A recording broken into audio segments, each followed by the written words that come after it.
સાહેબ મને લાગે છે મારે મારા ઘરમાંથી ઉચાળા ભરવા પડશે. આ મારો ચીટર સાળો શંભુ જવાનું નામ જ નથી લેતો. 2 દિવસમાં બનેવીલાલ જઈએ 2 દિવસ જઈએ કરીને અઠવાડિયું ખેંચી કાઢ્યું છે બોલો.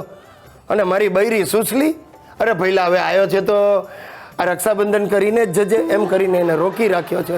સમજાતું નથી મારે કરવું શું. એ બને વિરેડ અમે તો નક્કી કરી જ લીધું છે. એમ ક્યારે જાવ છો?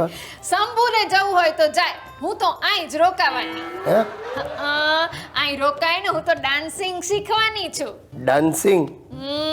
બરવાળામાં જઈને પછી ડાન્સિંગના ચીટિંગ ક્લાસ શરૂ કરીશ. અરે ચીટિંગ નહીં, ટીચિંગ ક્લાસ. એ જ એ બરવાળાની બહેનોને બ્રેક ડાન્સ અને કાઠિયાવાડી કેબરે શીખવાડીશ. કાઠિયાવાડી કેબરે? બંનેવીલાલ તમારા આજ ઓફિસ ચાલુ છે કેમ આજે રેટિયા બારસ છે? ના, આજે તો ભૂખડી બારસ છે. હવારનો બ્રેકફાસ્ટ નથી કર્યો. શું મારી ઓફિસમાં આવીને નાસ્તો કરવો? તમારી ઓફિસ ની અંદર છે ને ઓલા બટાકા પૌવા ને કેસર ફાલુદા ટોપના પેટનું મળે હો. મને ખબર છે, ગઈ ફેરી એટલો ફાલુદા ઝાપટી ગયો તો અડધો પગાર એ બિલ ચૂકવવામાં ગયો. દિલ? બને વિરેડ કોના દિલની વાત કરો? અરે દિલ નહીં, બિલ. ઓફિસની કેન્ટીનનું બિલ. બને વિરેડ આજે તો અમારે તમારી ઓફિસે આવું છે. તમારા boss very good, very lover very પ્રેમાળ. એમને રાખડી બાંધવા જવું છે. ખબરદાર, રાખડીની વાત જ નહીં કરતા. ના ના, ગઈ ફેરી હાથ ડિંડક ચલાવ્યું હતું. ભૈલા કરીને આખા સ્ટાફને રાખડીઓ બાંધી દીધી. 2,500 ઉઘરાવ્યા અને મારા બોસ પાસેથી 4,000ની ગિફ્ટ પડાવી હતી. અરે હવે તો રક્ષાબંધન આવે ને એટલે અમારો આખો સ્ટાફ ધ્રુજે છે. તે ગુંજે જ ને, કેવું અસલ ગીત ગાયું તું મેં. ભૈયા મોરે રાખી કે બંધન કો ડોન્ટ ફરગેટ, બ્રધર મોરે રાખી કે બંધન કો ડોન્ટ ફરગેટ.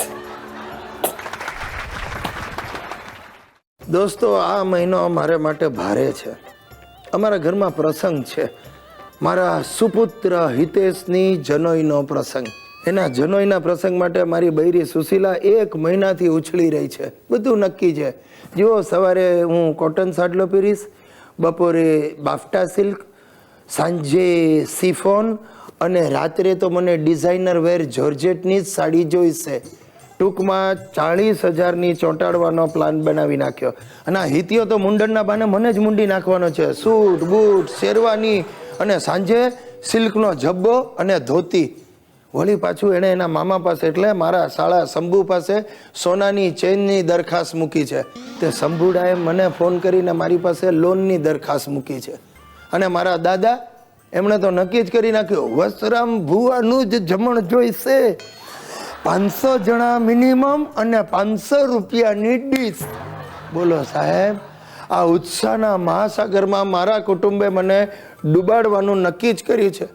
મારા સાસુ સસરાનો ફોન આવી ગયો, ગિરીશકુમાર, અમે તો અઠવાડિયા પહેલા જ તમારે ત્યાં આવીને રહીશું. સાહેબ, ધરતીકંપ થાય અને જો હું દટાઈ જાઉં ને તો કદાચ 10મા દિવસે જીવતા બહાર નીકળવાની શક્યતા ખરી. પણ આ જનોઈ કંપ મને જીવતા જીવત દાટી દેશે.